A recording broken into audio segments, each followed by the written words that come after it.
تو 1000 سال تک اور دھوکایا گیا جہنم کی آگ کو، پھر وہ سرخ ہو گئی۔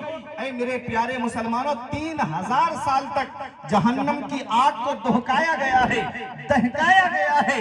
جہنم کی آگ اس وقت کالی ہے، اور جہنم کی آگ کا لگانا تو سمجھ میں آتا ہے کہ میرے رب نے جہنم کی آگ کو لگایا ہے، اس کو میرے نبی نے بجھایا کیسے ہے؟ یہی سوال ذہن میں گردش کر رہا تھا۔ یہی سوال ڈاکٹروں سے پوچھا، کوئی جواب نہیں ملا۔ انجینئروں سے پوچھا، کوئی جواب نہیں ملا۔ پروفیسروں سے پوچھا، کوئی جواب نہیں ملا۔ امریکہ کے سائنسدانوں سے پوچھا، کوئی جواب نہیں ملا۔ بڑے بڑے فلاسفہ سے پوچھا کہ ذرا یہ تو بتاؤ کہ جہنم کی آگ کا لگانا تو سمجھ میں آتا ہے، لیکن اس کا بجھانا سمجھ میں نہیں آتا ہے۔ یہ سوال ذہن میں گردش کر رہا تھا کہ جہنم کی آگ کو کیسے بجھایا گیا ہے؟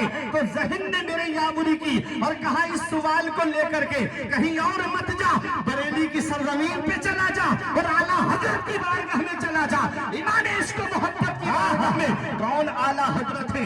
وہ اعلیٰ حضرت کہ جو فلاسفہ سے کھل نہ سکا، جو دانشوروں سے حل نہ ہوا، اس مسئلے کو اعلیٰ حضرت نے حل کر دیا چند اشاروں میں۔ کون اعلیٰ حضرت ہے؟ وہ اعلیٰ حضرت ہے کہ مانا عرب نے تجھ کو یہ گانا گایا، عجم نے تیرا ترانہ، مانے ہے تجھ کو سارا زمانہ، حامی سنت اعلیٰ۔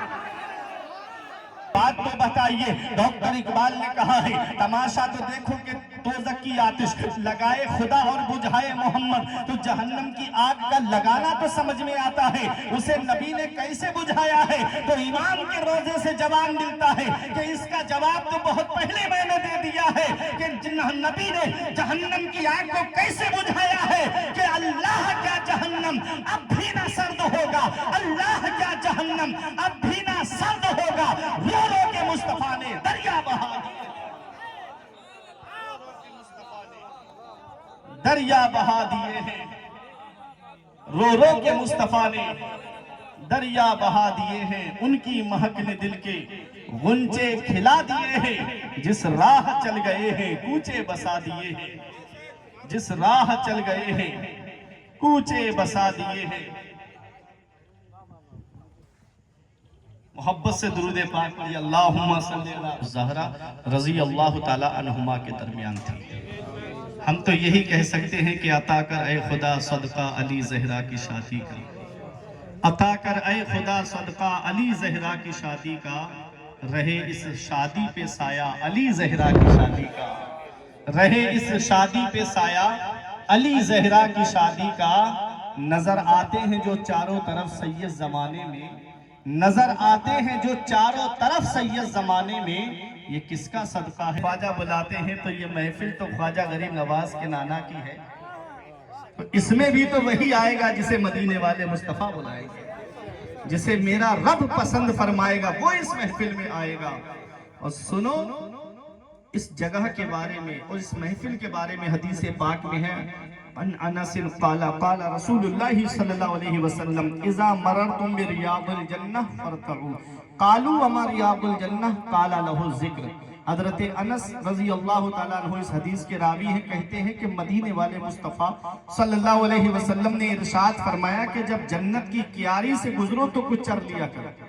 صحابہ نے عرض کیا قالوا وما ریاض الجنہ، یا رسول اللہ جنت کی کیاری کیا ہے؟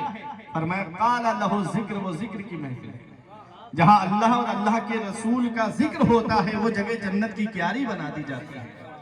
آج آپ جنت کی کیاری میں بیٹھے ہوئے ہو اور چرنے سے مراد ہے سبحان اللہ، الحمدللہ، ماشاءاللہ، اللہ اکبر کی صدائیں بلند کرنا ہے۔ یہ زبان اللہ نے اسی لیے دی ہے تاکہ اس زبان سے ہم اللہ کا نام لیں، اس کے محبوب کا نام لیں۔ تو بولا کرو، محبت سے بولو سبحان اللہ۔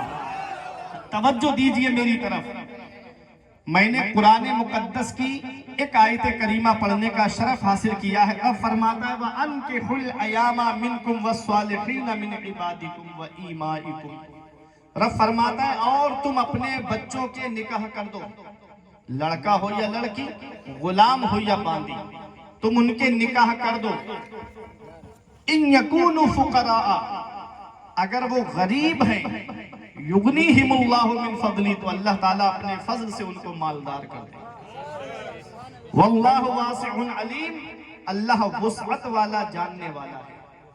اس آیت کریمہ میں ان لوگوں کے لیے پیغام ہے کہ لڑکا اور لڑکی دونوں کی عمر ہو جاتی ہے، ان سے کہا جائے تم اپنے بچوں کی شادی کیوں نہیں کرتے، تو کوئی پڑھائی کا بہانہ کرتا ہے، کوئی بزنس کا بہانہ کرتا ہے، کوئی کاروبار کا بہانہ کرتا ہے، کوئی کہتا ہے میرا بچہ انٹر کر رہا ہے ابھی بی اے کر لے، کوئی کہتا ہے کہ میرا بچہ ابھی اپنے پیروں پہ کھڑا ہو جائے، اس نے تعلیم حاصل کر لی ہے، اس کی نوکری لگ جائے، اس کی جاب لگ جائے۔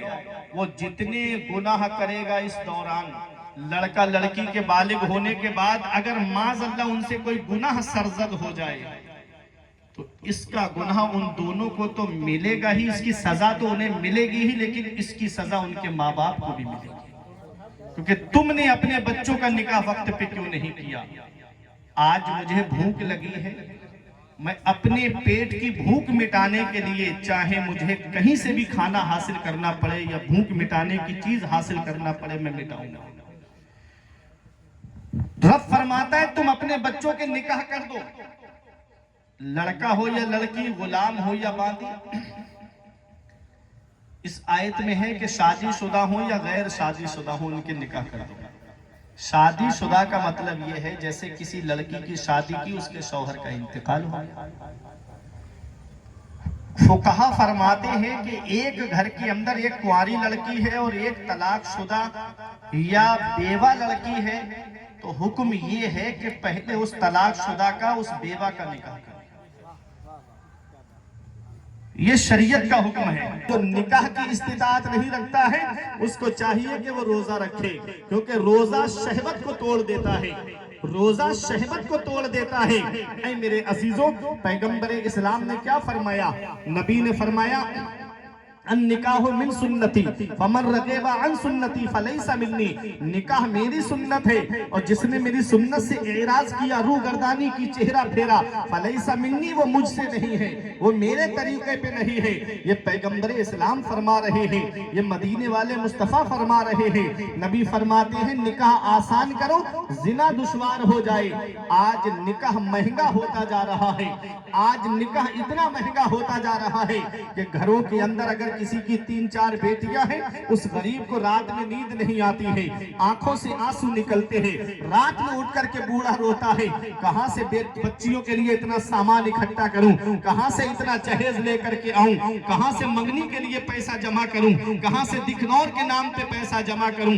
اللہ اکبر، پہلی بار لڑکی کو دیکھنے آتے ہیں تب 10-12 لوگ آتے ہیں، کہاں سے 400 روپے کی مزدوری کرنے والا، آٹو رکشہ چلا کے بچوں کا پیٹ بھرنے والا، دوسروں کے گھروں میں مزدوری کرنے والا، 400-500 روپے کما کر کے لا کر کے گھر کا خرچہ بھی اسی میں ہے، وہیں بچیوں کے شادی کے لیے جوڑنا بھی اسی میں ہے۔ کہاں سے اتنے پیسے لا کر کے جمع کریں جو اپنی بچیوں کے ہاتھ پیلے کر سکے؟ وہ بچیاں رات میں اپنے باپ کا رونا دیکھتی ہیں، وہ بچیاں رات میں اپنی ماں کے آنسو دیکھتی ہیں۔ اے لوگوں، کیا پیغمبر اسلام کو اس کی تکلیف نہیں پہنچتی ہوگی جب مسلم بیٹیاں بستر پہ آنسو بہاتی ہوں گی، جب مسلم بیٹیاں بستر پہ روتی ہوں گی؟ تو میرے نبی کو کیا تکلیف نہیں پہنچتی ہوگی؟ ارے میرا پیغمبر تو وہ ہے کہ جنگ بدر میں جب 70 قیدی گرفتار کر کے لائے گئے، کوئی جیل نہیں تھی مسلمانوں کی، مسجد نبوی کے صحن میں لٹا دیا گیا، سگے چچا حضرت عباس بھی ان میں موجود تھے، ان کے بند کس کے بندے ہوئے تھے۔ پیغمبر اسلام تھوڑی دیر آرام کے لیے لیٹے، ان کے کرہنے کی، رونے کی آواز جب نبی کے مقدس کانوں میں پہنچی تو آقا باہر تشریف لائے، ارشاد فرمائے میرے صحابہ ان کے بند کھول دو، ان کے کرہانے سے مجھے تکلیف پہنچ رہی ہے، ان کے کرہانے سے مجھے تکلیف پہنچ رہی ہے۔ اللہ اکبر، وہ میرا پیغمبر جو کافروں کا رونا نہ دیکھے، وہ میرا پیغمبر جو کافروں کا کرہانا نہ دیکھے۔ ذرا دیکھو وہ پیغمبر، مدینے والے مصطفیٰ کی ذرا شان تو دیکھیے۔ آج اگر ہمارے اوپر کوئی ظلم کر دے ہم اس سے بدلہ لیتے ہیں، آج ہمیں کوئی گالی دے دے ہم اس سے بدلہ لینے کی کوشش کرتے ہیں، آج ہمیں کوئی ستائے تو ہم اس سے بدلہ لینے کی کوشش کرتے ہیں، اور اتفاق سے اگر وہ پاور میں آ جائے